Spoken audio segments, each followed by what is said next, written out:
Thank you. Good morning, everyone, and welcome to the Virginia City Council Chambers. Today's date is Tuesday, September 7th, 2021. The time is 9 a.m. I will call this meeting to order. We have a full agenda today. We have appearances scheduled. We have a full council present. All elected body members are present, and we have a full staff here as well. So I'll turn the meeting over to our City Administrator, Britt C. Bennis. Britt. Thank you. The first item on the agenda is an appearance by Chad Meyer and Paul Christensen regarding the renewal of the professional services contract with People Service, Inc. for the wastewater treatment plant. Good morning. There's a light if you just want to turn that light to green, and we're ready to go. Welcome. Morning. I'm Chris McMillan. I'm based out of Omaha. Chad Meyer is not here, but this is Paul Christensen. Thank you for the opportunity. We presented to you our renewal agreement for our wastewater services. Really, the only change in the contract is dates and CPI. We just bumped it up 3.5% instead of the current 5%. That's the only change on the contract. Thank you. Just to refresh your memory, did we take a look at this at the last council meeting? We just got, that was a different one. Okay, so. You emailed to everybody prior to that. That's right. Okay, so thank you. All right. Anything else? Not too much, no. We're Paul Christensen, People Service, your Northern Minnesota Regional Manager. Morning. So we're available to answer any questions you might have in regards to the contract or what's happening at the plant. But no, there isn't too much happening with this. Again, as Chris stated, it's just a price change, changing the dates.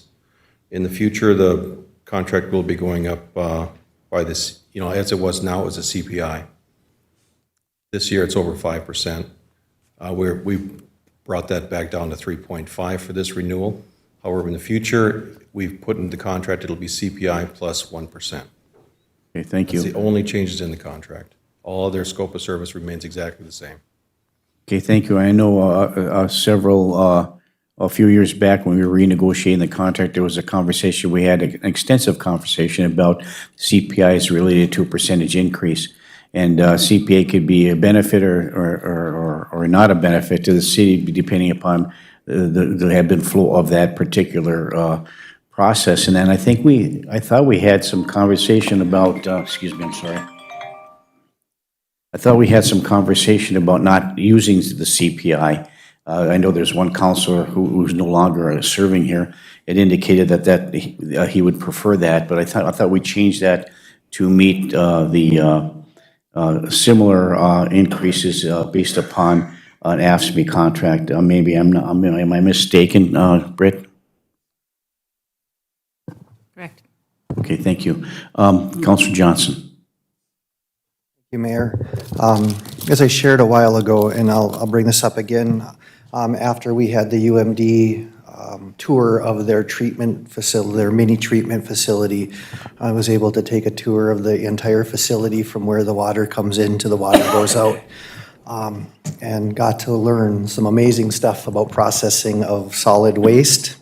And I just have to say that what you do day to day is amazing, but your ability to call in resources from all over the upper Midwest when we have a failure, such as the day the motor stopped, I can't remember, but this contract, I think, is we're getting more than we pay for, to be quite honest, based on what I was shown that day, and how if something breaks, we don't have to wait to find somebody who knows what they're doing. You all have the ability to make phone calls and get people mobilized within minutes to come here to fix. The day I was there, they had taken out, and I'm not going to get any of these terms right, they had taken out one of these great big pump things right at the beginning, and they were cleaning it, and they had to put it back in. And because of the way it's designed, there's some complications, but you all know that facility back and forth. To be able to have that kind of professional team without your resources we would probably be in violation of a lot of stuff when something breaks, because stuff breaks regularly there.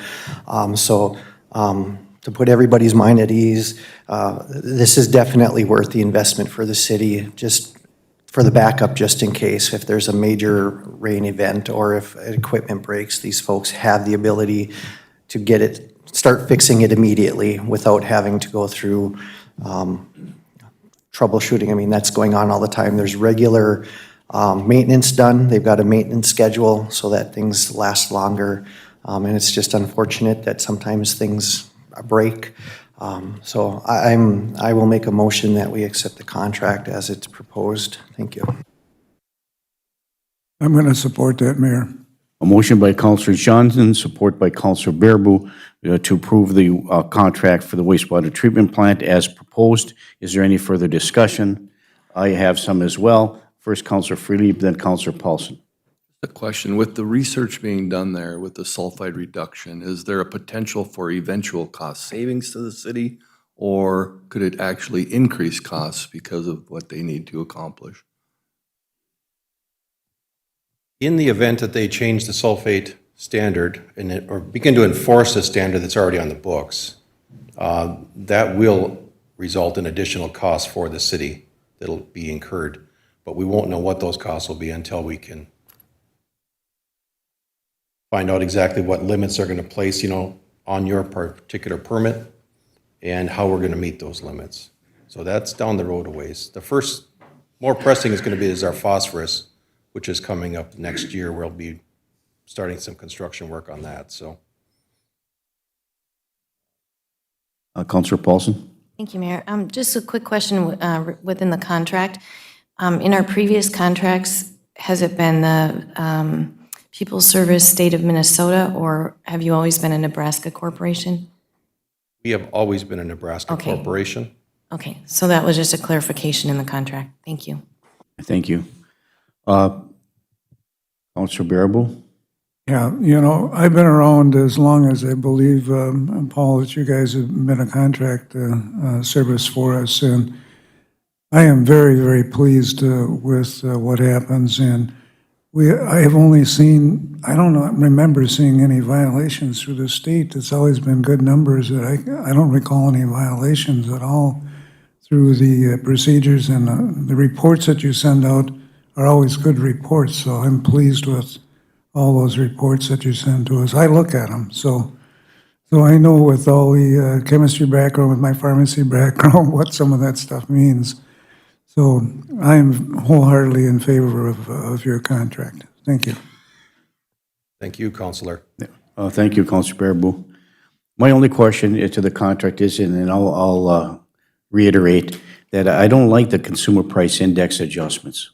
And the reason I don't like that, and we had a significant discussion about that, is, we could negotiate a finite percentage, because you don't know the consumer price index in this particular case. And thank you for making that reduction from 5% to 3.5%, but that shows an example of if the consumer price index goes up 5% or 7% or 9%, and if it's in the contract that we follow the consumer price index, that's a significant increase, which is above and beyond what our employees would normally get because they don't follow the consumer price index. On the other hand, this consumer price index could be 1%. And then we would benefit from that, and of course, the adjustment you would have to be made, you have to make made at your corporate level with respect to that. But normally, the consumer price index stays the same or is higher than the rates that we look at when we look at making comparables to different contracts. I understand this is an independent contract, so that's a little bit of a concern to me, but it has been moved and supported to approve the contract as read or as proposed. But I would like to see in the future us taking us now look at maybe some more negotiating strategy surrounding that particular piece, if you'd like to respond. Well, I appreciate your concern, and we will forward that concern to our company president. And the CPI has historically been, for example, last year it was 1.3%. Right, correct. And we believe that this 5% this year is And the not nominal, representative of what we anticipate moving forward. And that's why we dropped it down to 3.5. We did not want to twist your tail with a 5% at this time. thank you very much, I appreciate that. So it has been moved and supported. Is there any further discussion? Hearing and seeing none, all those in favor signify by saying aye. Aye. Aye, opposed, motion carries. Contract approved. Thank you very much, gentlemen. Thank you. We have greatly appreciated on behalf of the whole team of operators we have here, we do appreciate the working relationship we've maintained with you over these years. We appreciate that very much. It's been a great relationship. Thank you for your time. Thank you very much. Appreciate it. Britt? Thank you. The second item on the agenda is a review of professional services agreement with SCH for the following. And the first one is preliminary design and plan preparation for the 2023 street and infrastructure improvement project. Morning, Matt. Good morning. Yeah, so this one, we started, if you remember, probably, I don't know, 3-4 months ago. You guys approved an agreement for us to start working on some of the environmental documentation for the federal funded portion of the 2023 project. And as we moved along through that, there's been some additional questions that are being asked as far as that goes. And it really relates to some of the design aspects related to the project. And I really haven't been able to answer them with any certainty just because I haven't done any design work on it. So I started looking into it a little bit more, and so that's what this agreement is for, is just to start into the design. I don't want to get too far into it, but I'd like to get far enough to where I can answer these questions and keep some of that paperwork moving so that we don't get behind schedule later on. So that's what this agreement is for.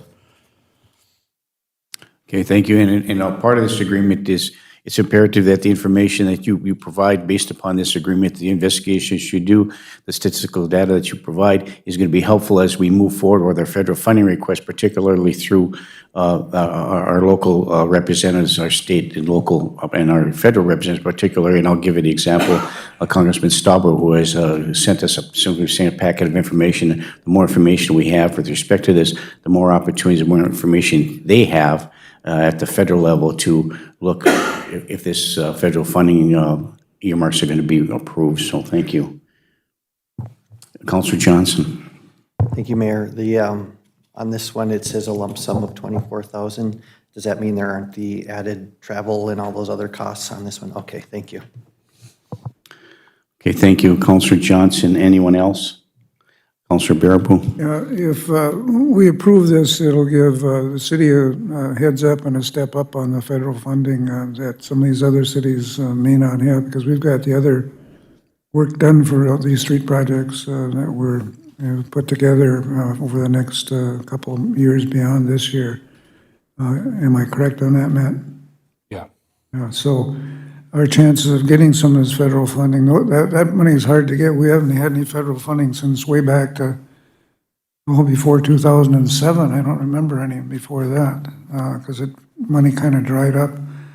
And last big project we had was 9th Avenue, where we got federal funding and county money, so. Do I see a motion in there somewhere, Councilor Baraboo? Yeah, you do. I'm going to move that we approve the agreement for professional service for SCH on this.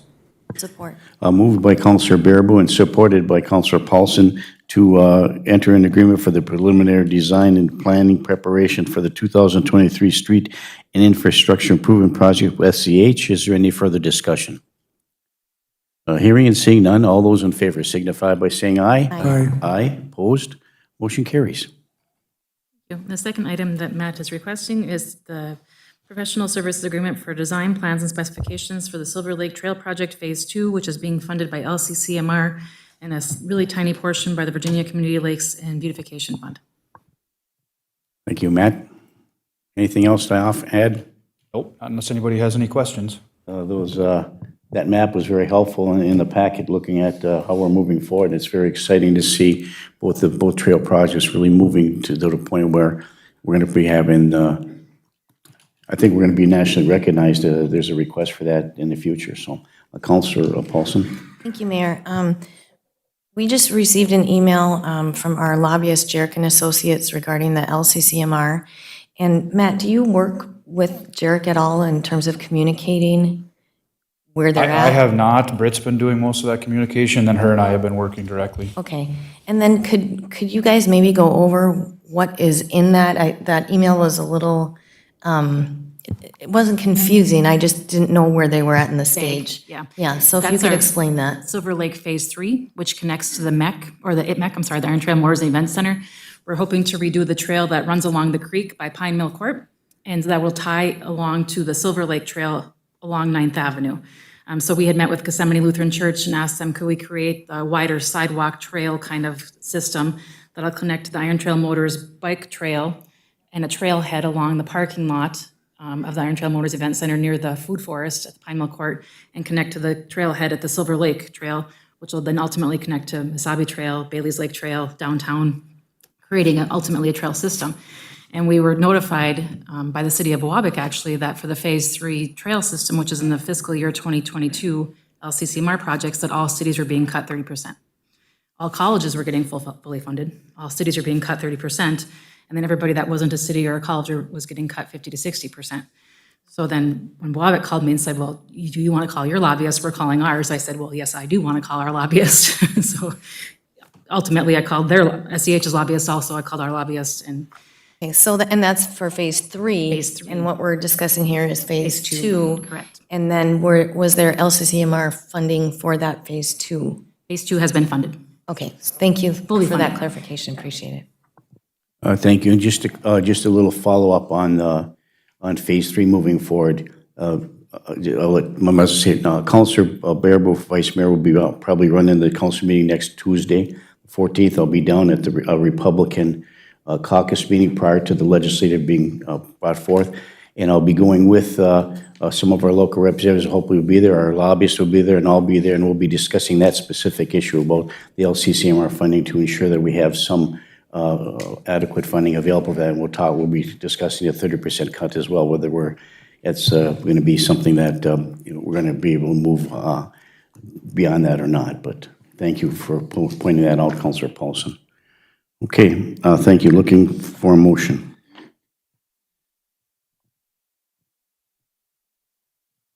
I'll move the approval. Thank you. Motion moved by Councilor Freely for the design plan and specification for the Silver Lake Trail project under Phase 2, which is funded by the LCCMR and Virginia Lakes Beautification. Is there support?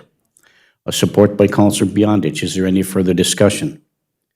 Hearing and seeing none, all those in favor signify by saying aye. Aye. Aye. Opposed? Motion carries. Matt. Thank you, Matt. Item number 3 is a request coming from our safety committee originally and coming from the Public Works Department regarding our request for the purchase of mobile lifts for the Public Works Department. This request is for the safety of our mechanics, actually. The mechanics have historically been using just the old school slide-alongs to go underneath equipment to work on mobile fire trucks, ambulances, loaders, lifts, et cetera. So they came to us and said, it'd be really nice if we can use something that the county and the state have, which are these mobile lifts that they can put underneath any equipment and basically lift them up in the air.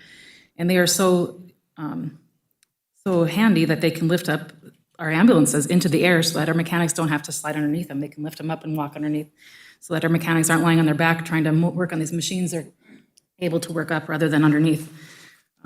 We had asked for quotes, I think in January, and at that time, they were $25,000. We asked for them again recently, just to update the quote, and they went up in price, $20,000. So we're afraid if we keep waiting much longer, they're just going to keep going up in price. So and unfortunately, Sherry's not here today, but Sherry has confirmed that she does think there is money in the budget. The safety factor is the largest thing. We do have one mechanic who had just returned recently from a very serious injury, and it can no longer work on their back. And we do have a former mechanic here in our audience that can attest to this, that this is a very huge safety factor, having these guys lie on the floor trying to work on these equipment. The clearance underneath these machines is not very big. If you've ever seen an ambulance, it's not a lot of room to try to squish underneath, to get under it and try to work. So having something like this lift would just make a huge difference in their day-to-day efficiency of working on these pieces of equipment. Yeah, thank you. Of all the equipment that we look at purchasing, this is one of the most important ones, particularly for Public Works. It's a long time coming, so I'm supportive of it. Councilor Bearable? Yeah. I'm going to say these are very safe pieces of equipment. They have safety lockouts, so they can't fall or anything on the individual. So you see these in service stations. Theirs are more on a hydraulic system. These are hand hydraulic, correct, Ed? These are hand hydraulic ones that lift it? These are all wireless remote. Oh, they are, okay. They go under your front axle, your rear axle, they're all. Okay, so it's Your electronic. safety jacks that come with this. Okay. So the hydraulics are all locked, okay. Yeah. That's what I wanted to make sure. Okay, thank you. Thank you.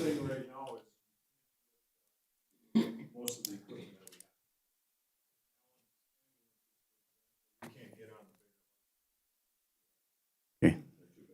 Very good.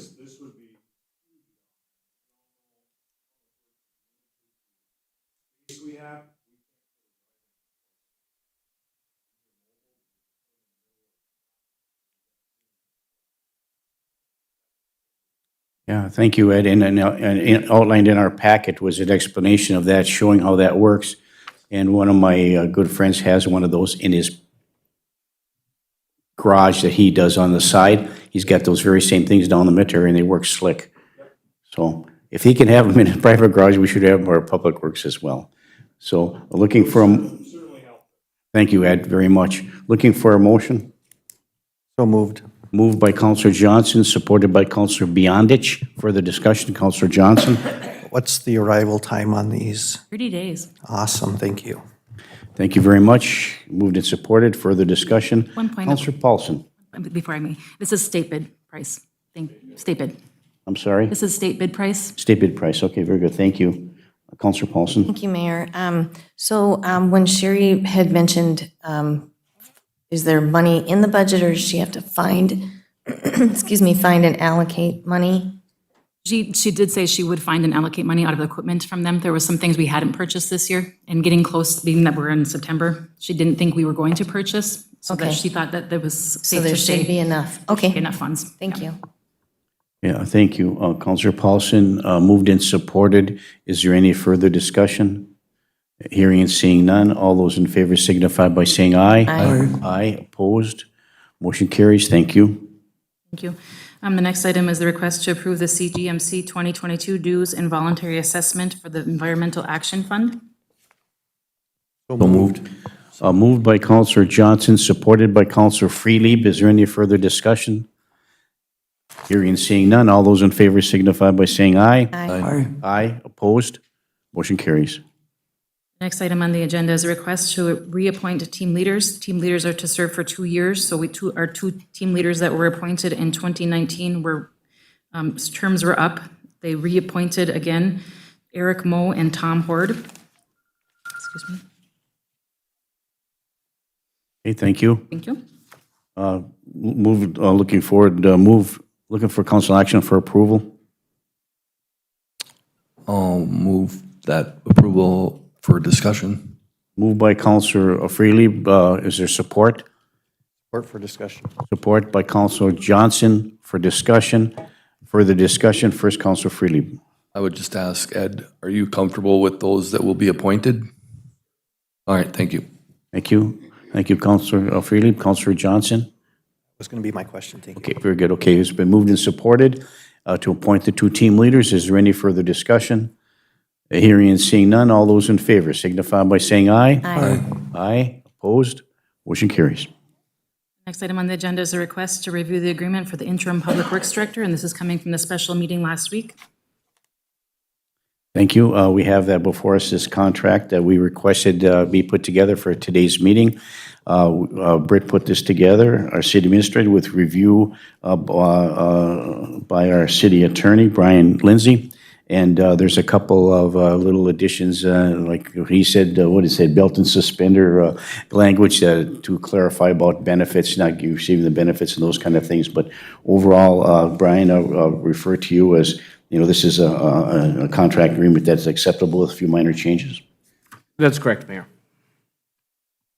And thank you. Would you just quickly outline those two items so that, in case there's a, Absolutely. yeah, thanks. So as I reviewed the contract, everything by and large looked very good. There's the couple of main things, a couple of primary things that I look for when I look at an independent contractor agreement.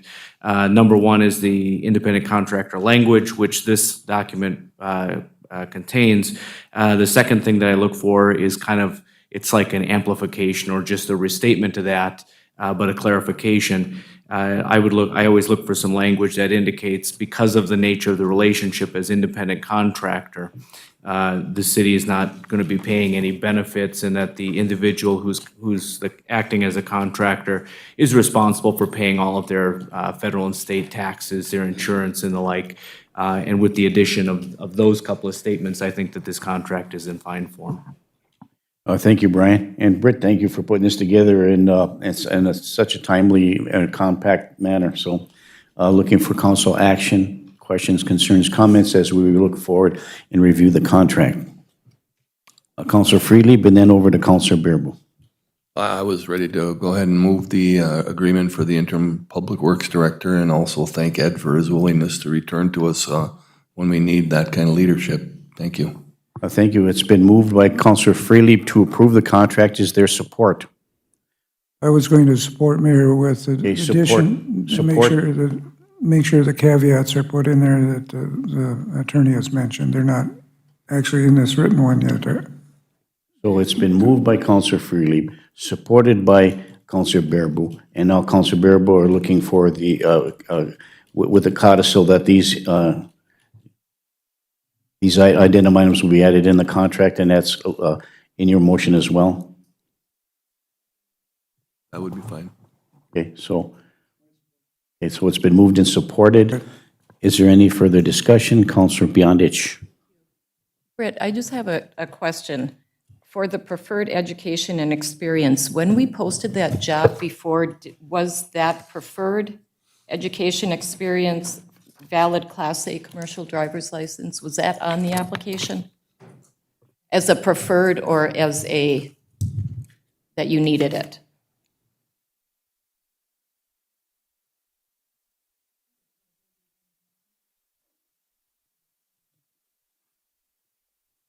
There's a job description attached, right, to what it says? So in the attached job description. Right. Yeah, that is how it's stated, because in the minimum, it says ability to attain within 1 year, within 12 months of hire. Okay, thank you. Yep. Thank you, Councilor Beyondich. Okay, thank you. It has been moved and supported to approve the independent contract service agreement for the Public Works Director position to Mr. Ed Alto. Is there any further discussion? Hearing and seeing none, all those in favor signify by saying aye. I Aye. Opposed? Motion carries. Welcome back. Good. The next item on the agenda is the request to approve entering into an agreement with St. Louis County for the 2022 striping program.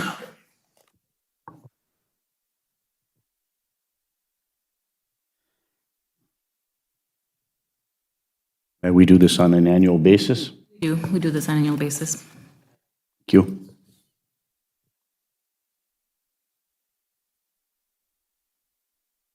And as we look through this, looking for council action with respect to this item under street and alley.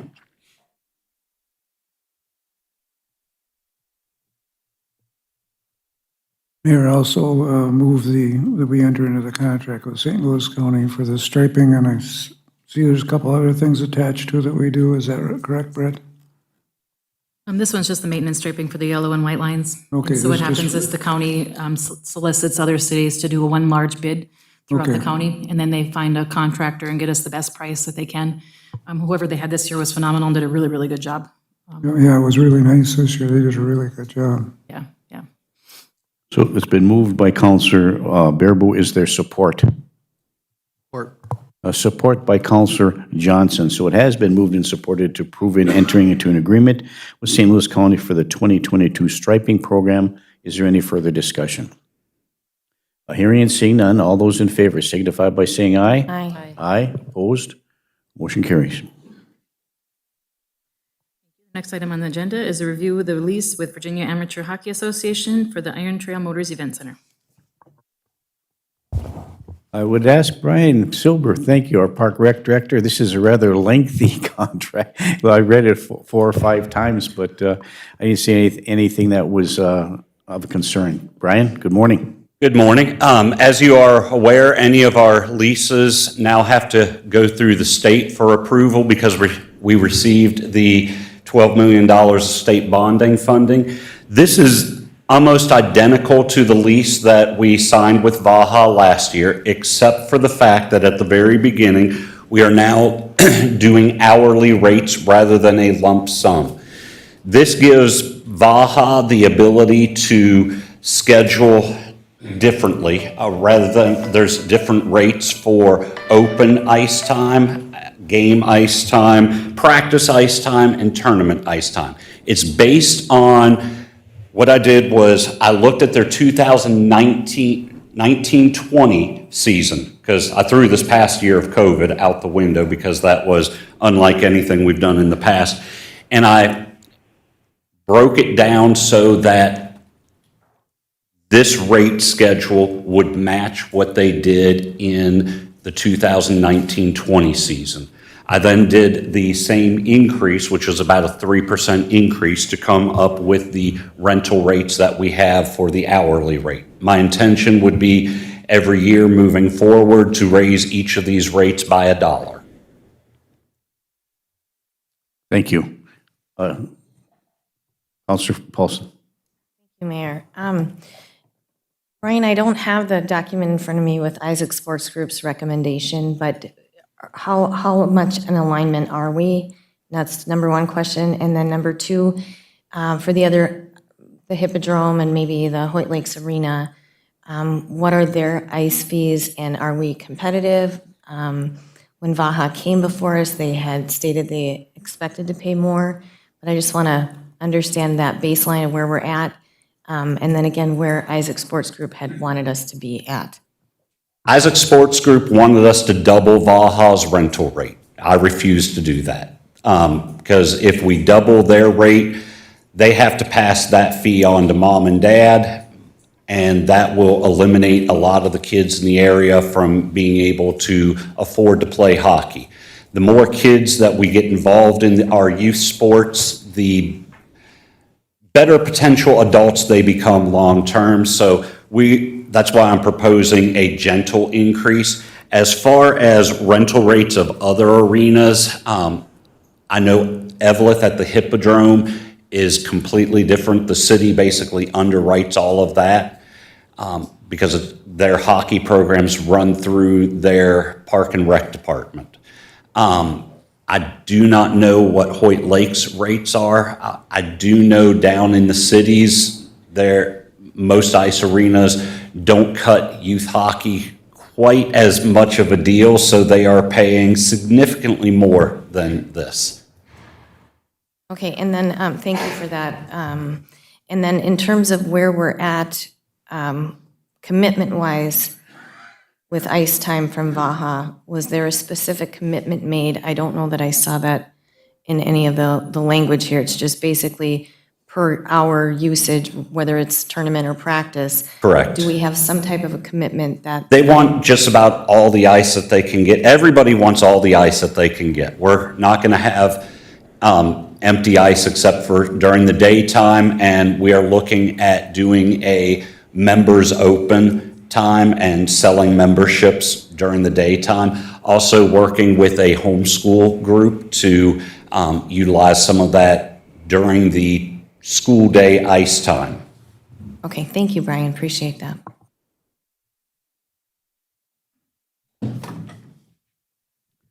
Okay, thank you. Counselor Freely. During a discussion a few months back when we met with representatives of the Vaha group, one of the concerns was the transition from the old to the new and the hope that there would be kind of a seamless transition to the accessibility to not only the rink time, but also dryland training rooms, fitness rooms, meeting rooms, and that kind of thing. Has that been addressed in any capacity, or is that going to be kind of like as we can fit them in?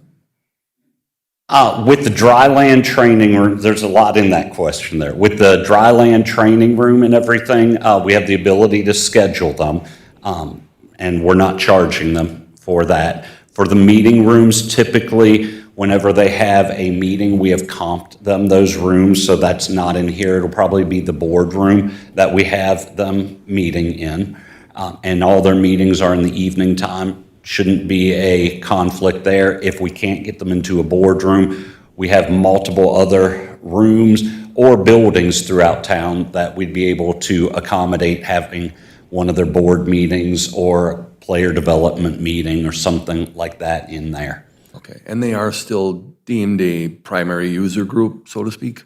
Yes. All right, thank you very much. Thank you, Counselor Freely. Counselor Johnson. Thank you, Mayor. I'm pretty impressed with this. It allows for the ability for Vaha to grow or right size as they need to. Also, I would think that the more users they get, the more they'll need to pay us. Correct. And I think that's an ingenious way of doing this, and I would hope that as we move forward with other discussions with other ICE users, this can be incorporated in that you pay for what you use. I think it's a better use of our time. And the other thing that I like is that now we'll be able to track and see exactly how much time they're using, whether they're, just because before they were just blocking out time and it may or not have been used. This allows us to track their time and see if there's efficiencies in us working together. So I think this is a great idea, and I appreciate the different way of thinking of it. Also gives Vaha the ability to more efficiently schedule ice. And they can go into a season going, okay, a squirt team needs to practice X number of times per week, and they'll have X number of games. So it gives them the ability to budget out ahead of time a little bit more accurately. Thank you, Brian. And just quickly, the contract is almost exclusively the same with these minor little adjustments, which are Correct. improvements to our ability and gives flexibility for that regard. And I thank you for not looking at, Isaac Sports Group made those preliminary projections way before, based on ice time in other metropolitan areas, which is a lot of competition for that. I know because when I was playing no-check hockey down there, when you're paying $275 an hour for ice time, there's a big demand. You don't get it till 11 o'clock at night. So I'm glad you made that adjustment, made it affordable, and then keeping the community and the kids in mind. The only question I have, and it's very minor, that in this contract, it has something to do with making sure that they maintain the integrity of who gets keys and who doesn't get keys. Unlike the old miners, everybody had a key. So I know that you're going to be having your thumb on the pulse of that moving forward. So it'll be key card only? They will not receive keys, they will receive fobs. Okay. So if a fob is misplaced, then all we have to do is go in and deactivate it. Okay, thank you. When I looked at the same as keys, I just wonder if there was going to be a hard key or not, but thank you for that clarification. We have the ability to do hard keys, but from a building maintenance standpoint, we're just doing the fobs, because everywhere they need to get into has fob access. Fantastic. Thank you, Brian. Counselor Paulson. Thank you. Just real quick, I forgot to ask, what is the ice time dollars that you're charging, or we're charging Vaha, compared to what you will be charging the public? I don't have that in front of me. I'm sorry, I should have. If you wanted to come in and rent a sheet of ice for an hour, it is during the hockey season, during peak time, it's that tiered time. Early morning is one price, afternoon, evenings are another price. So if you were wanting to come in and rent ice from us at 7 o'clock in the afternoon, it would be $150 an hour. Okay, thank you. And then do those prices also reflect on the figure skating program? I've tried to have figure skating and youth hockey equivalent. Okay, thank you, Brian. The difference between figure skating is they are not paying us an hourly rate. Since that is our program, the kids are registering through us. So what I've done is I've broken down what our coaching fees are and all the different fees, and tried to accommodate for a ice fee in their registration also. Okay, thank you, Counselor Paulson. Thank you, Brian. So do we have a motion yet? Looking for one. I'll move the lease agreement with Vaha. Counselor Johnson moves to approve the lease agreement with the Virginia Amateur Hockey Association, also known as VAHA, at the Iron Trail Motors Event Center. Is there support? Support by Counselor Barnzelli. Is there any further discussion? Hearing and seeing none, all those in favor signify by saying aye. Aye. Aye. Aye, opposed, motion carries. Thank you. Thank you. The next item on the agenda is review the sponsorship agreement with Komatsu Mining Corporation for the purchase of a Zamboni for the Iron Trail Motors Event Center. Brian? All right, this document you'll see has a whole lot of red on it because our lawyers have had lots of fun going back and forth and making the adjustments, but this is basically the agreement that we've come forth with after Komatsu and myself had a one-paragraph agreement. So now it's been put in legalese and made a whole lot more complicated for the lawyers to make sure that everything is addressed, but essentially it means Komatsu is going to pay for our Zamboni. So looking for council approval on this agreement. The Zamboni we already purchased. Yes. At the, okay, thank you. Counselor Johnson? There's a lot of words on here, like, so is this, it's a 10-year agreement? Is that what I'm seeing? Yes. Okay, and is there a finite that at 10 years and one day, we can take the plastic off? And I want to make sure, as with our agreements in the past, there's been this lingering not finite, so I most like to know that there is a drop dead date that if we don't renew or they don't buy another one, that. What our agreement is for 10 years, this Zamboni will be used in the main arena. After 10 years, it will be transferred to the secondary arena because the game plan is to replace our Zambonis every 10 years. So a Zamboni has 20 years of life. So the first 10 years of this Zamboni's life, it will be the Zamboni in the main arena. And we're working with Komatsu to change the vinyl wrap on it every year or two to keep it fresh looking. After that, it goes to the secondary arena, and the last wrap will remain on it for the duration of its life in the secondary arena. A good answer. One other question, is there the ability for, is this a exclusive? They are the only one that is doing this Zamboni. Okay, so someone else can't throw a sticker on there for extra money? On our other Zamboni. Okay. They're exclusive to this Zamboni. Okay, so there is an opportunity for another Zamboni should somebody be interested. Advertising panels on it. Thank you. Okay, thank you. It has been moved and supported, has it not? Well, we're looking for a motion. I'll move the approval of the agreement with Komatsu for the purchase of the Zamboni. Thank you, Counselor Freely. Moved, is there support? I'll support for further discussion. Okay, support by Counselor Baraboo for further discussion. Further discussion, Counselor Baraboo. Just one more question, Brian. Komatsu has looked this contract over and they agreed to it with all the changes in it? Our lawyers have been going back and forth, so yes. Is that true, Brian? They've agreed? That's correct. Okay, thank you. It's been moved and supported. Further discussion, Counselor Freely. Just a quick question. Does the primary sponsor need to be consulted with regard to any of these other types of agreements for sponsorship? No, as long as it's not a competing business, but they are very well aware of this. Thank you.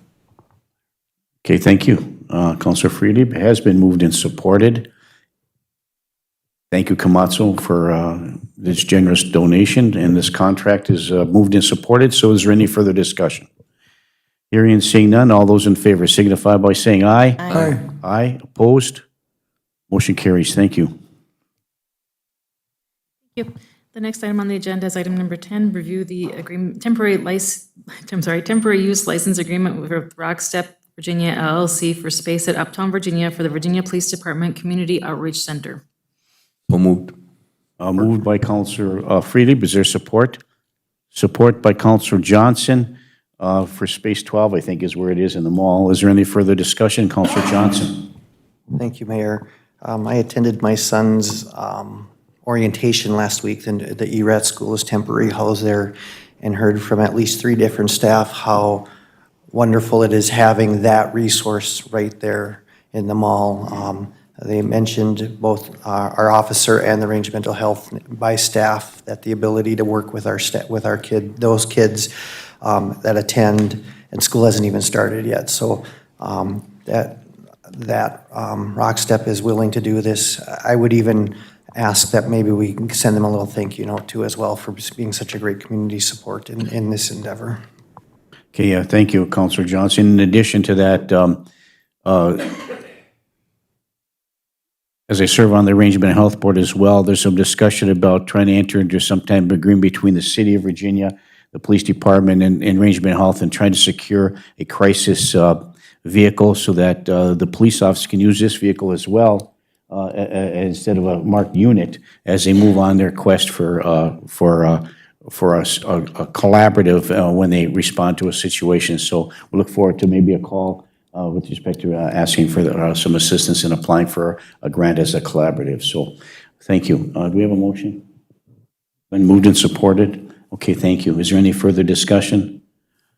Hearing and seeing none, all those in favor signify by saying aye. Aye. Aye, opposed? Motion carries. Thank you. Thank you.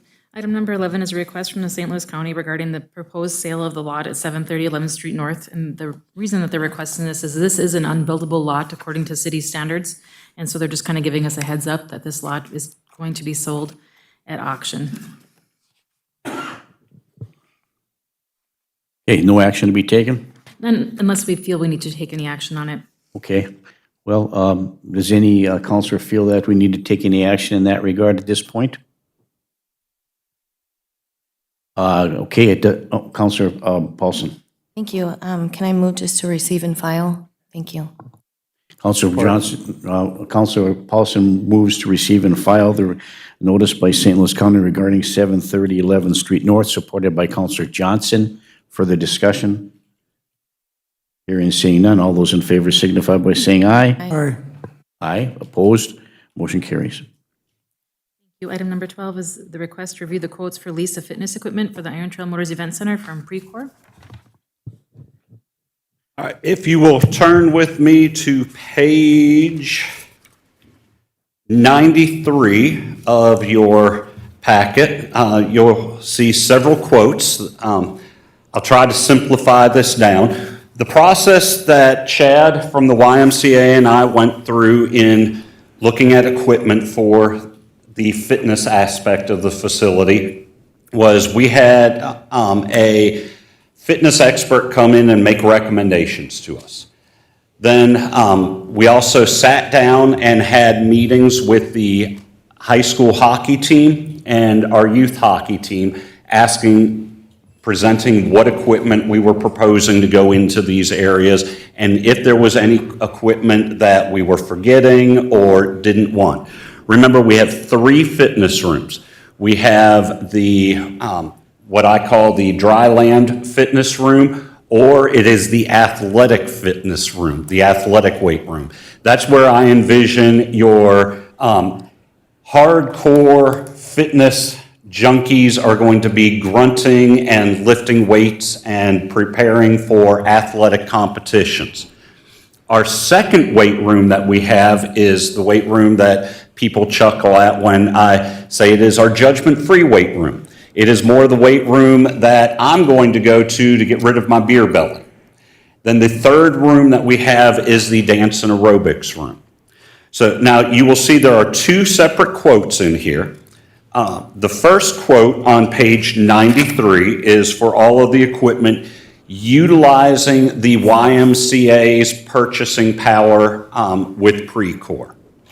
Part of our agreement with the YMCA is that they will help us to make purchases for capital expenditures, and this is one of the ways that they are helping us to make this purchase is because all of the equipment with their purchasing power, with the YMCA's national purchasing power, totals $129,982.61. If the city were to get a quote, which is what we have done with our purchasing power, the exact same equipment would be $177,862.14. Now, I've also gotten prices for comparable equipment from other places. Pre-course prices are the most competitive. In addition, Precor has offered us a lease option, which is what I would recommend that we go with. It is a 5-year lease in the amount of $2,425.61. This allows us to work this purchase into our regular budget. Of course, with the lease, the cost is a little bit more at the end of the day, but it makes it a little bit more palatable to me that rather than writing a huge check, we're able to budget it out over the next 5 years. Also have Chad here from the YMCA to answer any questions, and so now I will open it up to questions. Okay, thank you. Before we go, I have 3 questions, because I will lose my train of thought if I wait. First and foremost,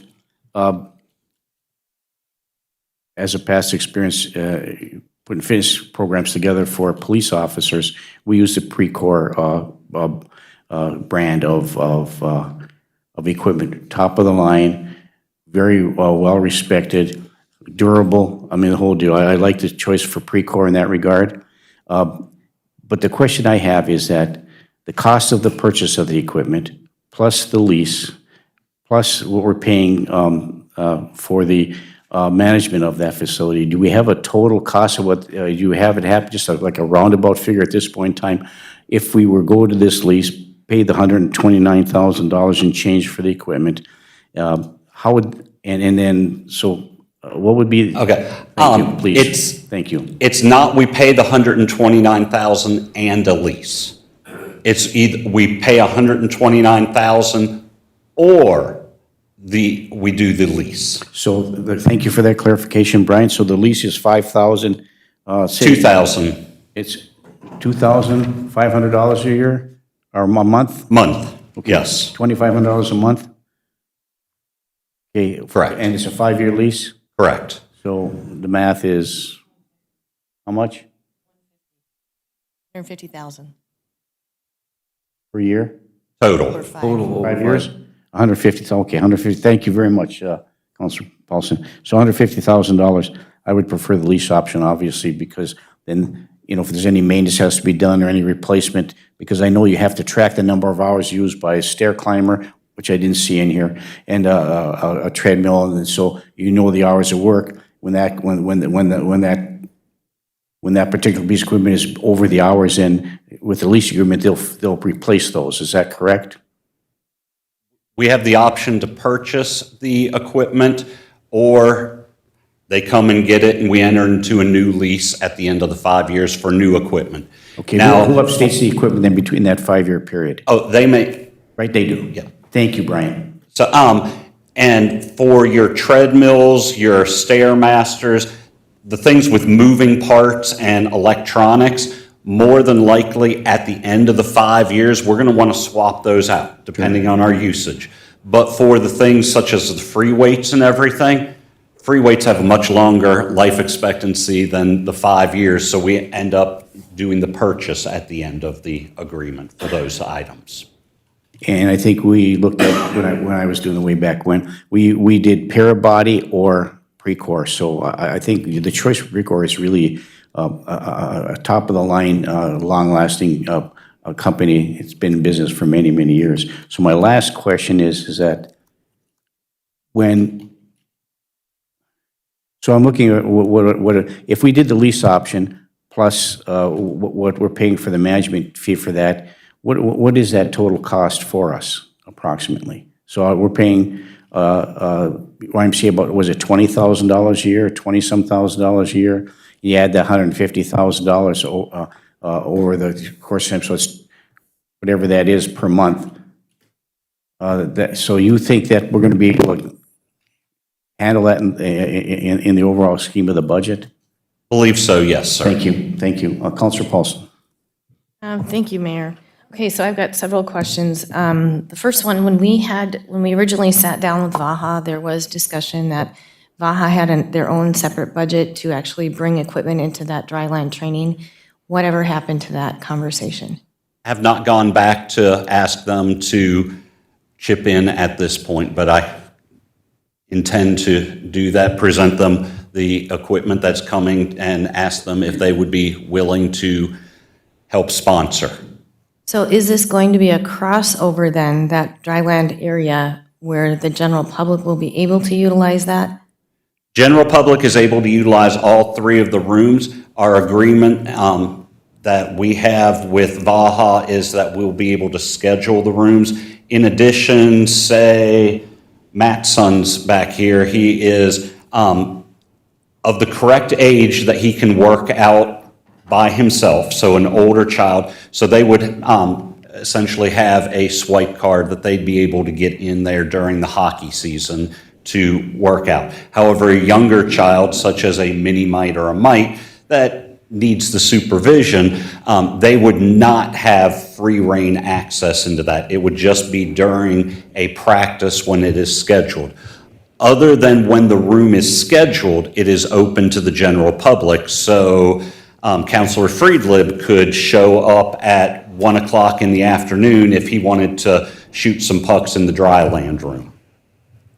Okay, so then the discussion then at that point with Vaha was, if Vaha did bring in equipment with their funding, they would have the liability. So removing liability by going through Precor, ordering all the equipment for all of the fitness rooms, and then possibly asking Vaha for a donation, is that kind of what you're Exactly, and it thinking? limits their liability, protects their organization, shifting the balance of the liability over to the YMCA and to us, who have the responsibility for maintaining the equipment, supervising the equipment, and also the ones that carry the insurance policies. If you remember, part of our agreement with the YMCA is they have that nice insurance policy also, that we are a rider. Okay, with that being said, I want to say that what we had discussed was around 50,000 that they I don't had remember the budgeted. dollar amount. I don't know if Matt has that. Nope. So, Okay, that would be where I will land the plane. Where I'm getting with this is, you'd save, we have 75,000 in our Iron Trail Motors Event Center budget put aside for fitness equipment.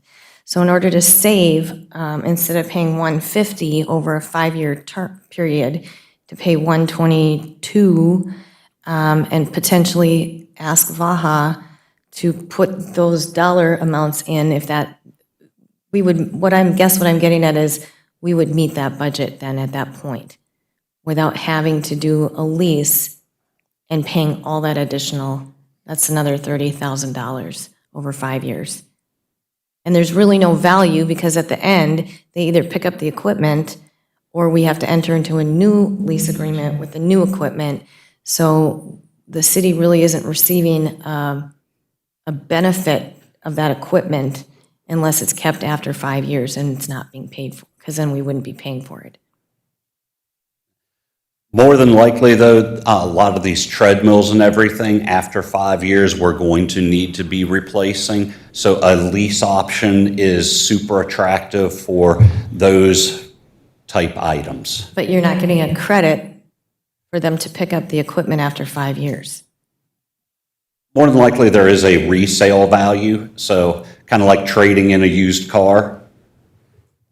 Sure. Yep.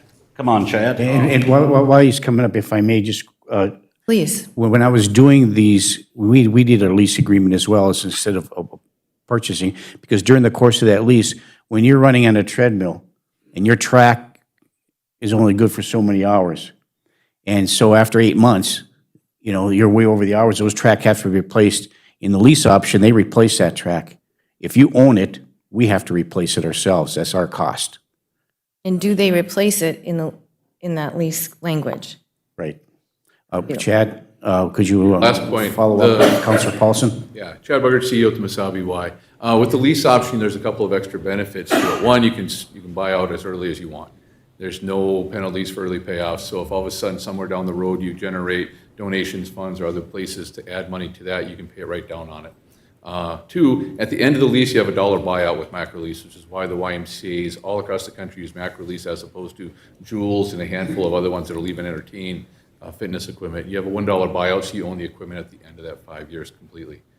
The next thing then would be that replacement equipment. With the lease, we also have the option that at about 3 years, you can prorate it out if you need to. So if for some reason your equipment has extensively high use and you're not going to make that industry standard of 4 to 5 years, at 3 years you can entertain starting to pull that stuff out and replace it again. And that's the equipment that's being updated faster than any other equipment out there. Any of the power equipment, the arc trainers, the recumbent bikes, the treadmills, those are the things that are being changed within a year, faster than computers almost these days. So you have that option within there as well. Please continue, Councillor Paulson. Last thing, I'm then the just- buyback. I'm sorry, the buyback, because I'm doing that right now at the Y. I'm replacing all of our equipment with Precor. It's going to be here by the end of October. With a lease, there's a buyback option. They're going to take all of my equipment, they're buying it back and removing it as my new equipment comes in, so that I'm not stuck with trying to figure out in a small rural environment what to do with $150,000 worth of equipment.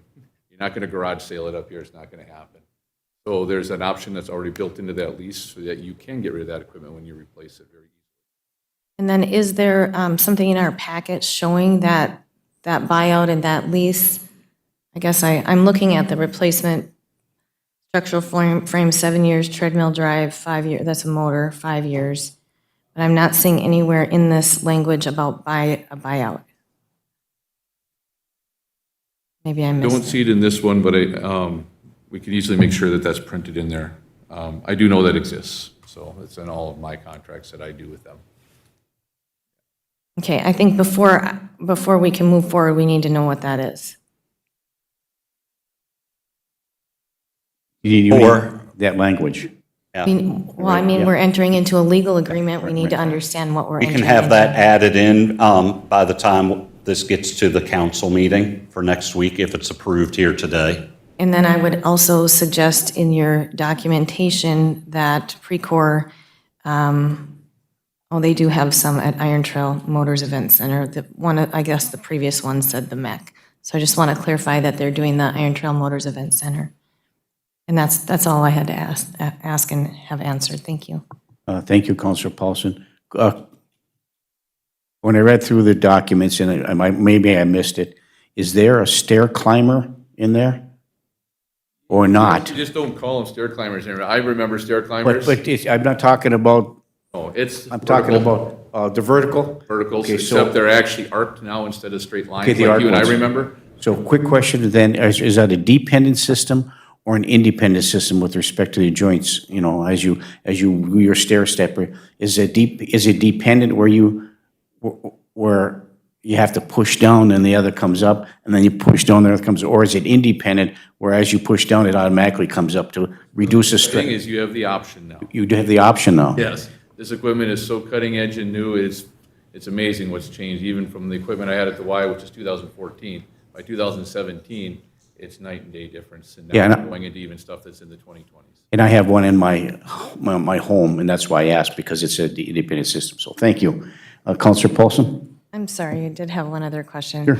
So in terms of staffing, Chad, the Y, I had just noticed the Y had closed a couple days.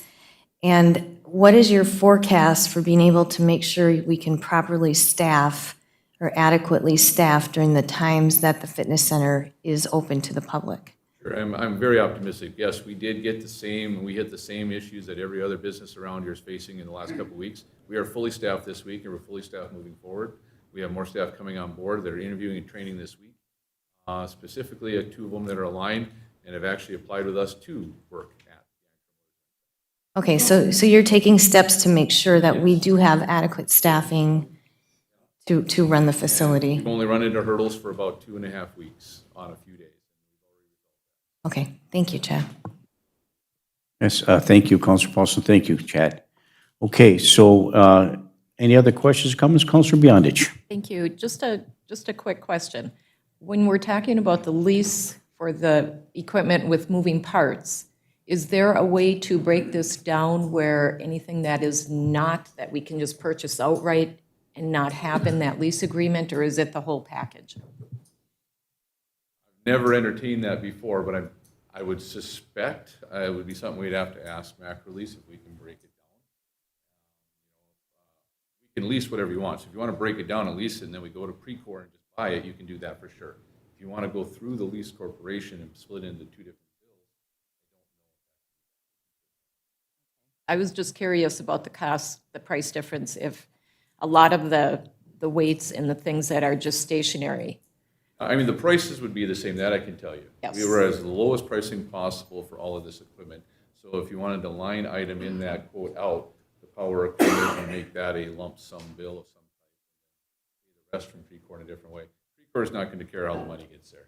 They actually really like the lease because it'll put it in the production line immediately because then the money's secured. Otherwise, if you start to buy it, they will wait until the check.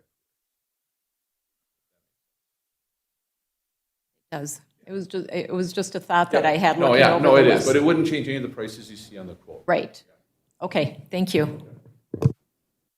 Thank you. Thank you, Counselor Beyondich. Okay, so we've had some discussion with respect to this, and in here we have a lease agreement. There's some questions about what needs to be contained in that, but you're confident, Brian, that you're going to have any changes that's been requested that we've discussed here today included in the lease agreement for official adoption at the City Council meeting on Tuesday, the 14th? Oh, yeah, I mean, we can have an answer back by tomorrow from Mac Release. Okay, thank you. So, any other questions or comments? Councilor Freely? So like maintenance repair, pulleys wear out, cables wear out, we're not gonna have to wait the 5 years for the buyback to get that repaired. That's gonna be something that'll be ongoing and kept up to the Repair and warranty happens nonstop throughout the process. continuously. And then the buyback feature and that language, I think, is critical to having in the contract. And then the other aspect is, it appears like we do have resources available through Baja to assist with the costs we'll incur, even for the lease costs. And I'm sure, and I've heard, that there's other businesses in town that are interested in other sponsorships, and so there's still that potential too, to acquire resources from sponsorships to assist with the costs we'll incur as well. And those conversations are ongoing, I'm assuming. All right. Correct. Thank you. Thank you, Councilor Freely.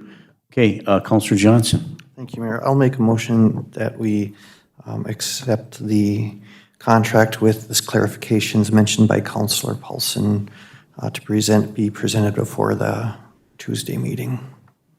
A move by Councilor Johnson to approve the contract for the lease of the fitness equipment at the Iron Term Motors Event Center for Precor with the codicil of some changes for approval, formal approval at the City Council meeting on Tuesday, the 14th. Is there support?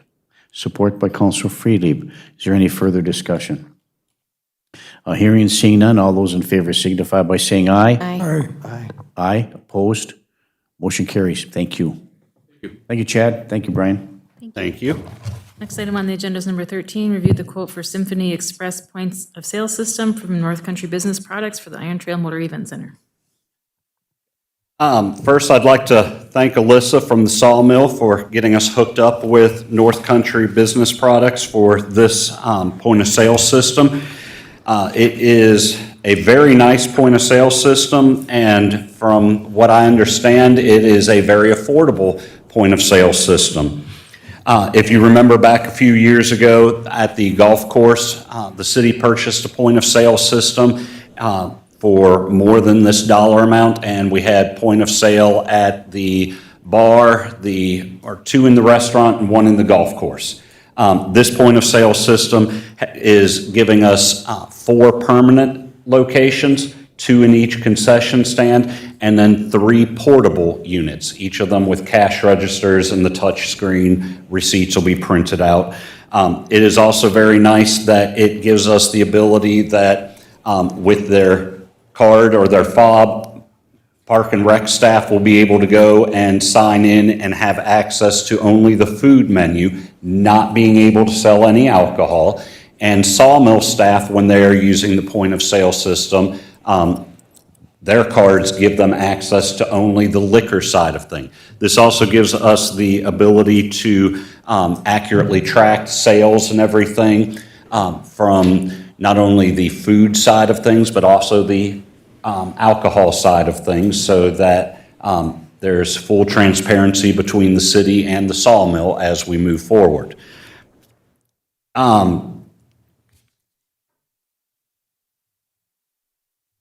As far as pricing goes and everything for this, point of sale system at $20,000, $432 is our upfront cost. Half of it would need to be paid at the beginning. What I would like the city council to do is to approve this today, giving us the permission to go ahead and move forward and cut that first check to them and sign the contracts today.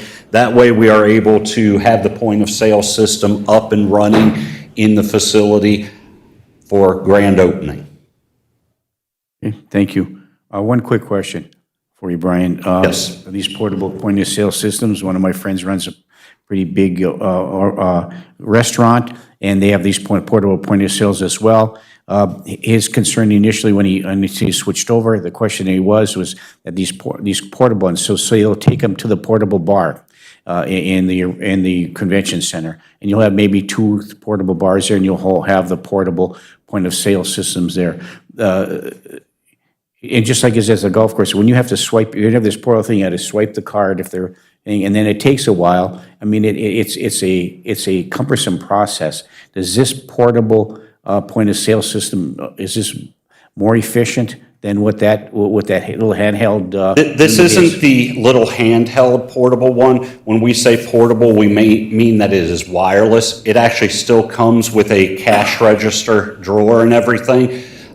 But our portable bars may be set up over here, and we may not have the ability to plug into our internet at that point. So they're all wireless. How the wireless is set up in our building is we have a public wireless, we have a staff wireless, we have a vendor wireless, and then the city or a media wireless. We'll set up a 5th one for this, so it is firewalled and everything, so any credit card transactions, things like that, are behind the firewall protecting it. Thank you. I just wanted the difference between the handheld and the regular, so thank you. And a lot of that is due to your internet speed. Remember, we do have the fiber running to this building, so our internet speeds should be pretty fast. Very good. Thank you, Brian. Councilor Friedlieb. So we're purchasing this system? Correct. It's not a lease.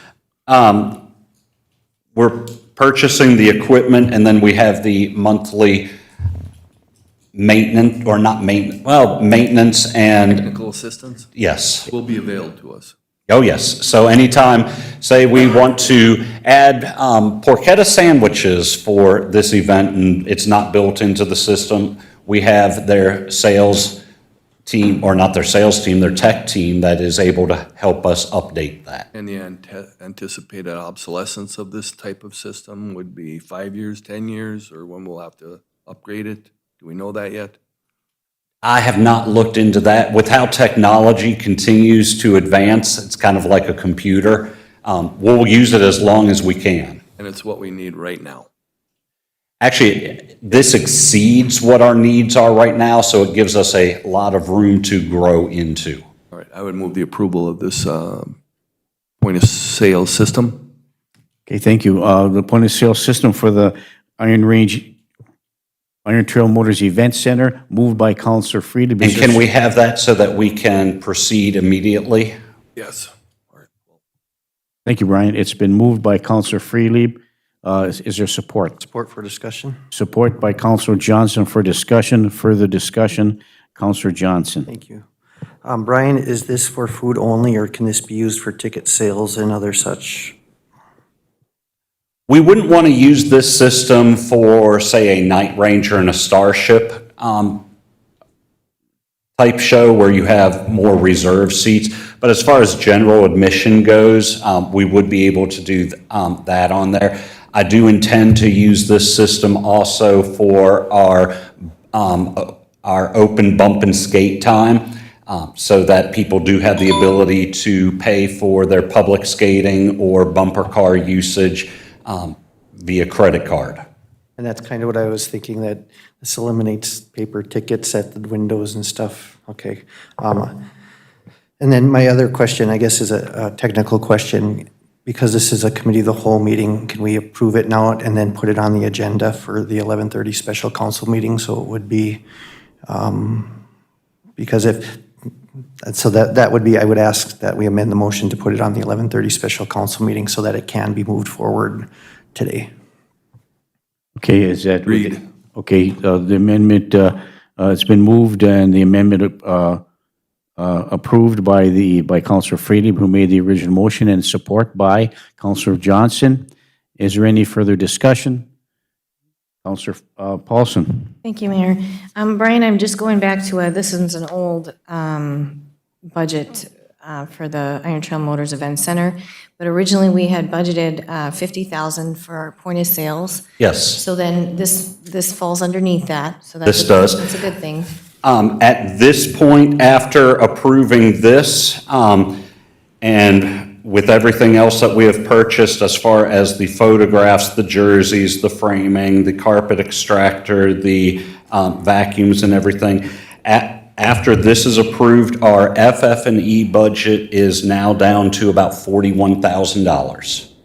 Okay, and that being said, though, so that we had originally budgeted this 50,000, and you had stated like it wouldn't be for a Night Ranger concert or things like Correct. that. So will there be additional point of sales needed or software, hardware needed for that specific thing? Or are we going to be using what I think the Lundin Group has been using? ETICS is what we are using, and that is an agreement that the city has with ETICS, not the Lundin Group. Okay, so we don't have to do any additional point of sales? To the ticket price. Okay, So everybody that buys a ticket's paying for that system. okay. It's not part of that. Perfect. And then the only other thing I had a question on, I'm sorry. This customer will be responsible for all aspects of network infrastructure. And so who will be doing the installation of this infrastructure? The network can't talk. The network infrastructure would be the wireless in the building and the network cables coming from our fiber down to the concession stand. It's all there. It was in the plans No, to have right, it but I mean, there. so there'll be cash registers and some other peripheral equipment. Who will be actually coming on site to install that? Will it be the city workers, or is it North Country? North Country is going to bring the equipment to us and do the install. And then I'm going to pawn this system off on Jim to be running. This is one of the first things that I'm going to delegate to him. So, and then do they give you some training? Oh, I mean, yes. we need to be And ready when we. the nice thing is, I've been, over the weekend, setting up or working on laying out the touch screens, because everything's touch screen. I'm trying to go with the philosophy, keep it simple, stupid. For our touch screen, we have laid out very easy for our staff. So almost like using an old-fashioned cash register, except if they want nachos, you're clicking on the picture of the nachos, and it totals everything up. And then also we will have the ability to accept credit cards at the concession stand, which is something we've never done in the past. Very good. Thank you, Brian, for answering. Okay, thank you, Councilor Paulson. It has been moved and supported. Is there any further discussion? Councilor Johnson. Brian, are these, since you brought up the layout, can that be adjusted? Like if the staff realize that every time you pick nachos, you have to go 3 screens in to say with peppers, like, is that stuff that can be adjusted? Yes. As the users use it, we can adjust it to make it more Yes. easy? Great, thank you. Okay, thank you. It now has been moved and supported. Is there any further discussion? Councilor Paulson? No? We're good. Okay, further discussion? Hearing and seeing none, all those in favor signify by saying aye. Aye. Aye, opposed? Motion carries. Thank you, Brian. you. The next item on the agenda is a request to approve the Special Olympics Law Enforcement Torch Run on Chestnut Street on Tuesday, September 21st at 1 p.m. Counselor Beyondich So moved. moves to, is there support? Support. Support by Counselor Paulson. Is there any further discussion? Approving the Special Olympics Law Enforcement Torch Run on Chestnut Street on Tuesday, September 21st, 2021 at 1 p.m. No further discussion. Hearing and seeing none. All those in favor signify by saying aye. Aye. Aye. Opposed? Motion carries. Item number 15 is a request to appoint the City Council liaison to the Essential Health Advisory Board. Okay, thank you. I know that Counselor Paulson and I have served on it in the past. With all due respect, I don't think it serves us any useful purpose as moving forward because most of that stuff is they consider to be proprietary. We can't disseminate information with respect to that. And I know that the Essential Health has reached out to us about meeting with us and getting some input from us regarding their community relations and all those kind of things that has yet to come to fruition. But if anybody's interested in serving on this board, I think under the charter, I have the authority to appoint if I want, and I'm not going to appoint anybody unless someone volunteers to serve. So, looking for any volunteers to serve. Counselor Johnson. Not volunteering. And that was going to be my question. What is the point of having somebody sitting on the board? And if Essentia deems it necessary, I would invite them to come and explain to us the purpose of having somebody on that board. Otherwise, I am in full support of leaving a vacancy because if we can't report back, and my understanding, Counselor Paulson, is those meetings are not short. They are quite lengthy. I've been there So myself. I guess I'd make a motion to decline the invitation to be on the advisory board. Okay, would it be prudent for us just to keep the seat open but decline an appointment? I think that's, Thank you. Counselor Johnson makes that motion. Is there support? This would, Support? Support? Support for further discussion? Counselor Freely. so we still have a relationship with Essential Health with the clinic lease arrangement, correct? But that's separate from the hospital then? It is. Entirely? It is. And I guess, just from a neighborly standpoint, I mean, we've been involved with the Essential Hospital. We continue to be, we're going to be selling that property. Should we not be involved in the communications and the discussions that are being taken or being had? I'm a little confused as to why we wouldn't want to be at least involved in some capacity on that board. Most of that information is proprietary. We can't disseminate any information out of that board, comes out of there anyway. And there's other mechanisms. It was originally designed as a bridge as we move forward with the full lease agreement. But if you could hold that question in abeyance, we'll go to our city attorney, Brian Lindsay. Brian? Thank you, Mayor. I think the intent of the action that the council is contemplating here is just fine. I just wanted to raise one small issue that we should probably go back to some of the documents that create this body just to make sure that what the intent of the council is here, if the intent is to remove ourselves from that body, that we're able to do that effectively. Some of these bodies have language built in that the person who's in the seat will remain in the seat until replaced by a qualified individual. And in that case, I think the intent of the council here would require the tendering of a resignation from the board as opposed to simply just letting the appointment lapse. Okay, thank you. So if currently serving on the board is Counselor Paulson, and if Counselor Paulson was to tender her resignation, that would be the first step. And then the second step would be for us to maybe, we could hold that appointment in abeyance until some future time? Is that kind of prudent to do? Correct. And I think that may be a good action to take. And what we could do is just hold that position open until such time as the sale of the hospital closes. And then at that point, my understanding would be that the intent of the creation of that position would have been met and would be finalized, and there'd be no continuing intent or no continuing purpose. And at that point, we could ask Essentia simply to write our position out of the composition of the body.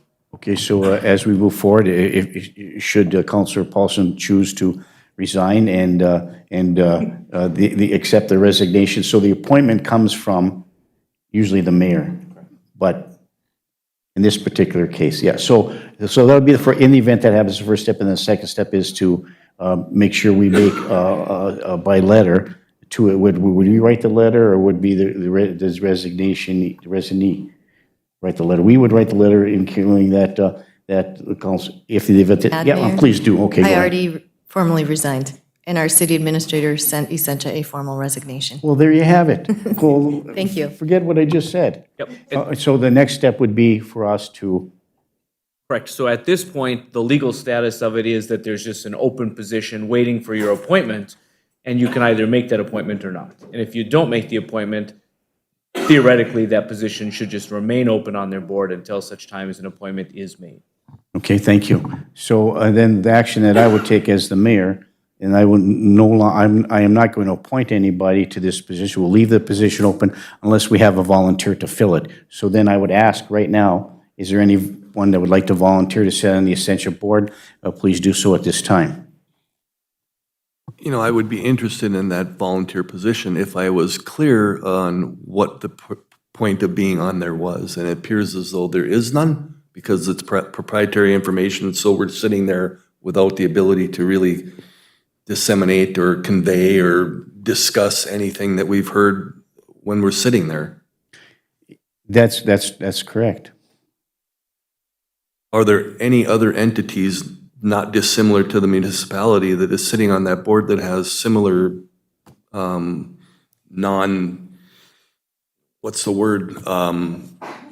engaging capabilities or obligations or whatever I'm trying to say? Like, I'm confused as to why the city would extract themselves from continued conversation and discussion with regard to the medical services being provided in the city of Virginia. We do have other citizens that sit on that Essentia board from the community. Mr. Petrini sits on that board. There are some physicians that sit on the board as well within Essentia Health. The Essentia Health corporate, the East region, sends people from time to time. Mr. Modich, as you deal with on a regular basis, Brian comes there. Councilor Paulson can allude to some of the other people that do sit on that board. But the goal, for me, is not that we're not going to continue to participate, but I'm not going to force somebody to sit on that board unless they volunteer to do so. And most of the information that disseminated, and please correct me, or if you can add anything more, Councilor Paulson, is all proprietary. You can't disseminate any of the information that's provided there unless Essentia does it themselves.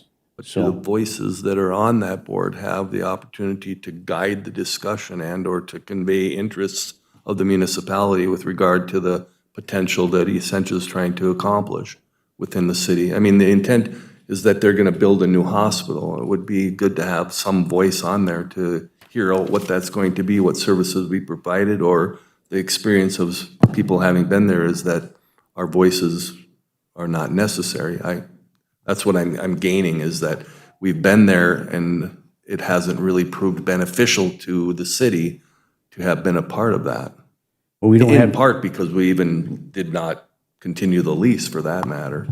any information that Essentia Health disseminates, whether it's for building a new hospital or whatever their goals and objectives are within the construct of their business model, is not information that they allow to be disseminated. It's proprietary. And so for us to sit on there, we might listen to that, but if there's a new hospital coming on board or they have new plans to build it, okay, they have to come to us. That can't be disseminated through the representative there.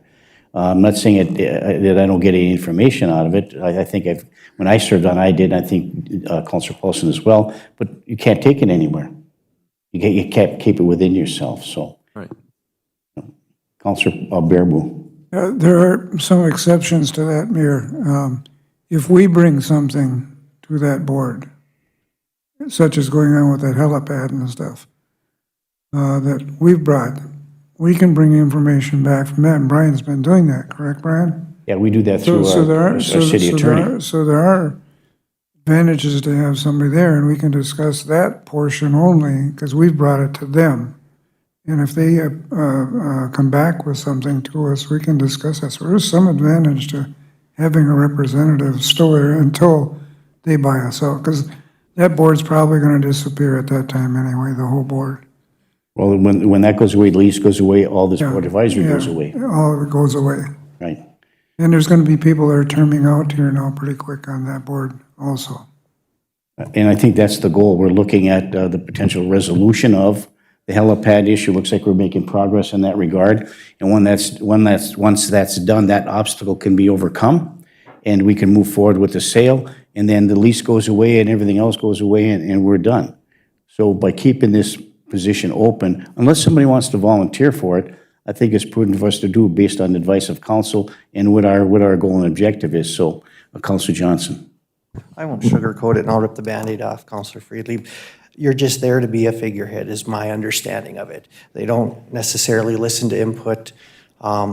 They want you there to tell you what they're going to tell you, and it's not, in my understanding, it's not a conversation. It's, here's what we're doing, tell us how good we are, and we'll move on. I don't see, and seriously, Councilor Paulson, the meetings are a good 2 hours, aren't they, if not more? And so, to your point, it would be great if it was a conversation, and it was, I would definitely volunteer to sit and if it was part of a conversation, but my understanding through several people who I know who sit there, you just sit there and you listen. And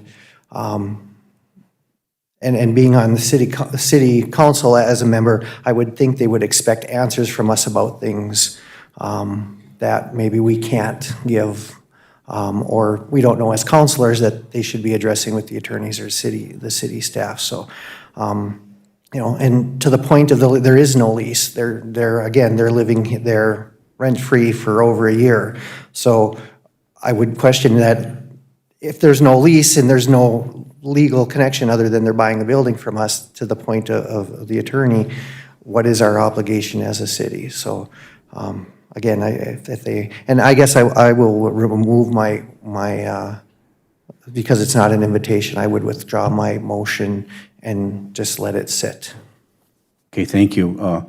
I think another clarification, not to beat this to a pulp, but I guess we are, at least I am.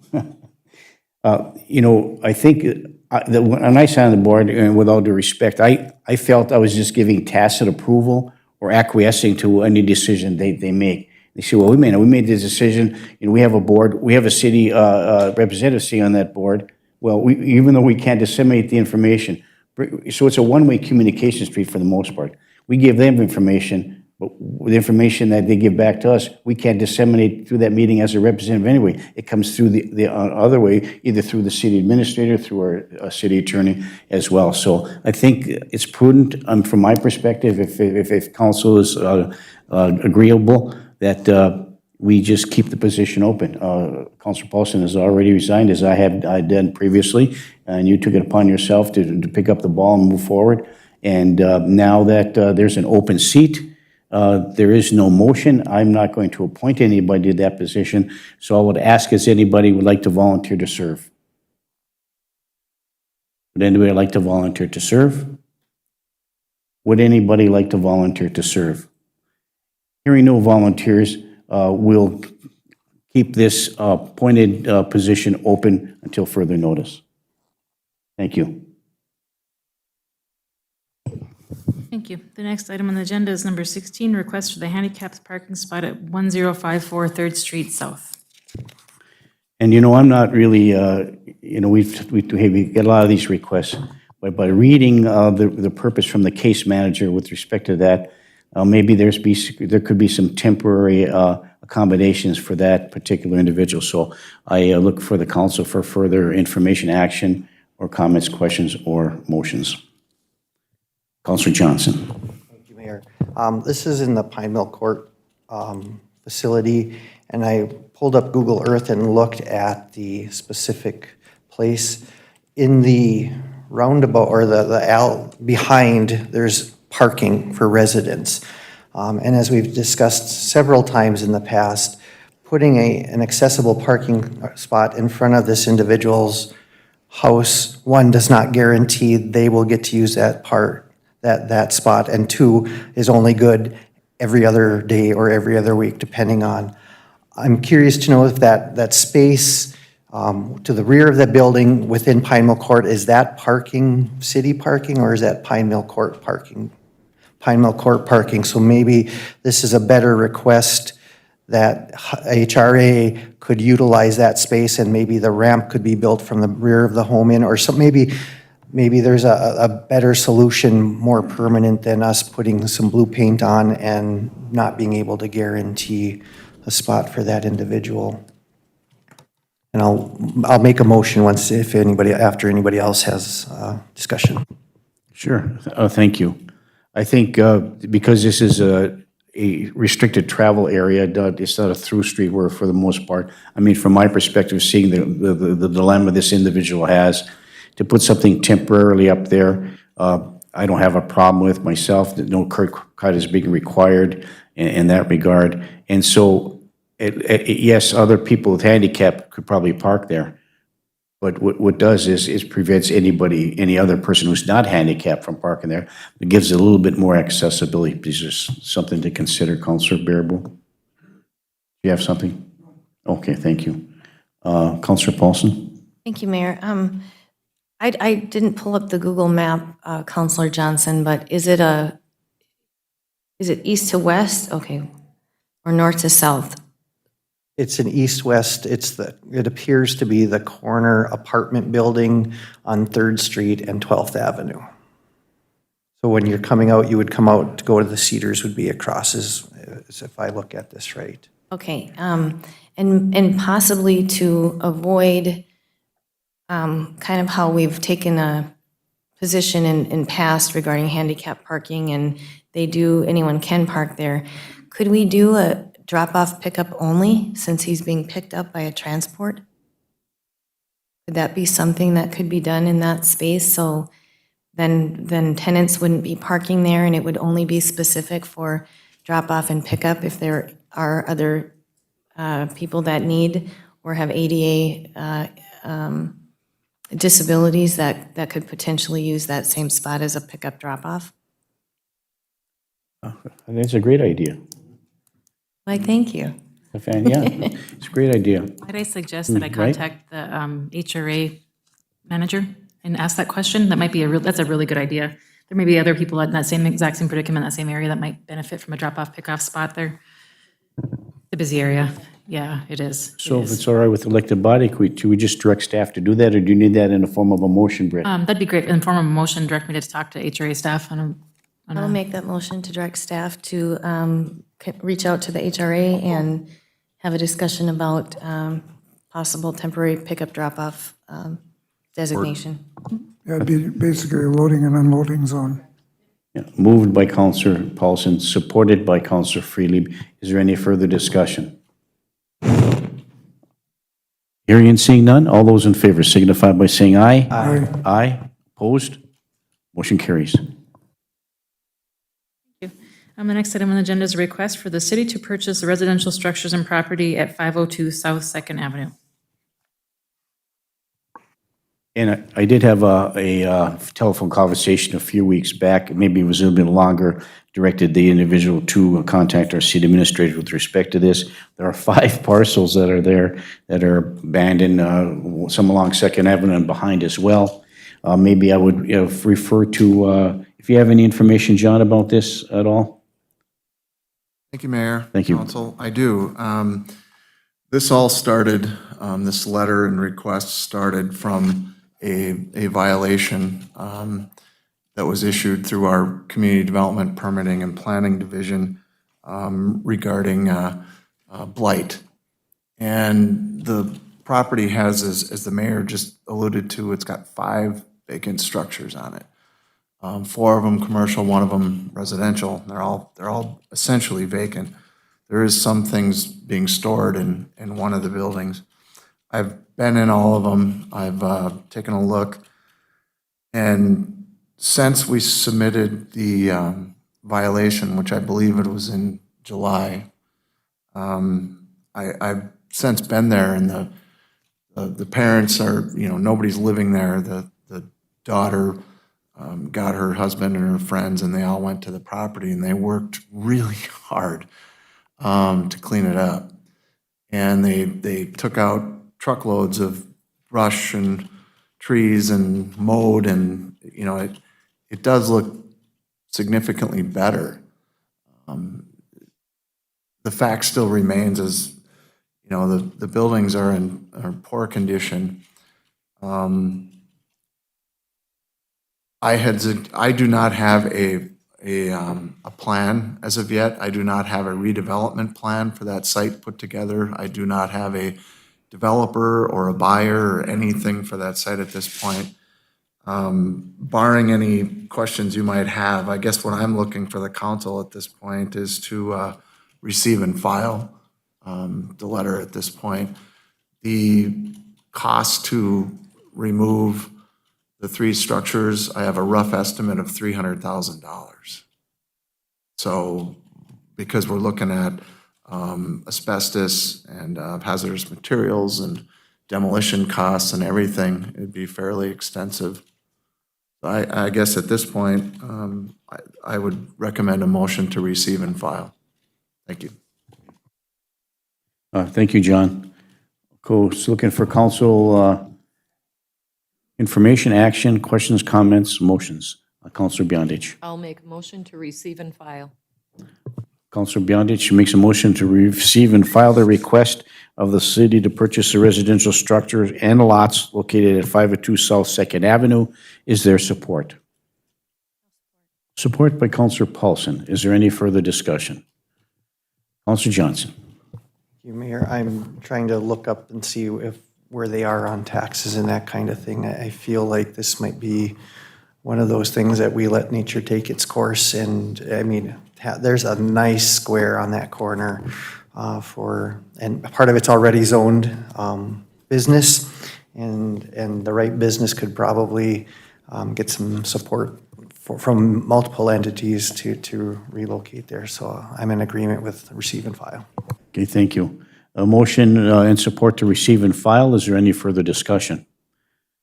Hearing and seeing none, all those in favor signify by saying aye. Aye. Aye, opposed, motion carries, and we'll send a letter to the property owners of that. No, thank you. Okay, thank you very much. Britt? No further items on this agenda. Okay, no further items on the agenda. I do have one other item that's not on the agenda, if I may, Mayor. Go ahead, Britt. We have taken applications for Public Works Director, so as per the hiring policy, I do need a committee of council members to be on the interview committee. Okay, so this will be first interview? First interview, and it's up to 3 council members. Okay, thank you. So it's going to be for the Public Works Director position, looking for volunteers to serve on the committee. And once again, I would like to, for the elected body to consider having at least one personnel committee member on that. So first we'll go to Councilor Beyondich. I would volunteer to be on that. Okay, Councilor Beyondich volunteers. Councilor Freelieb. I would, depending on when you plan to have the first interviews, Brett. Do you have a date set up yet? No, not at all. This is going to be next week? We can work around your schedule. Well, I'm going to be gone starting Wednesday through the 12th. Will you be scheduling those interviews during that period of time, Britt? It's this week. We can work around your schedule. Okay, because I'll be back, because I'm going to be back for the council meeting for sure when Larry's gone. So that week would work fine, and I'll volunteer if that week will work. So if it's amenable to the council, looking for a motion to appoint Councilor Freelieb, Councilor Beyondich, and Councilor Baraboo to serve as the 3 council members on the first interview for the Public Works Director position. I'll move. Moved by Councilor Paulson and supported by Councilor Johnson. Is there any further discussion? Hearing and seeing none, all those in favor signify by saying aye. Aye. Aye, opposed, motion carries. Thank you for volunteering. I know it takes a lot more out of your time, but it's a very important position to be Okay, so anything else to come before the committee of the whole meeting before we adjourn? Seeing done, we'll adjourn the committee of the whole meeting. It is now 10:45 a.m. Thank you, everybody.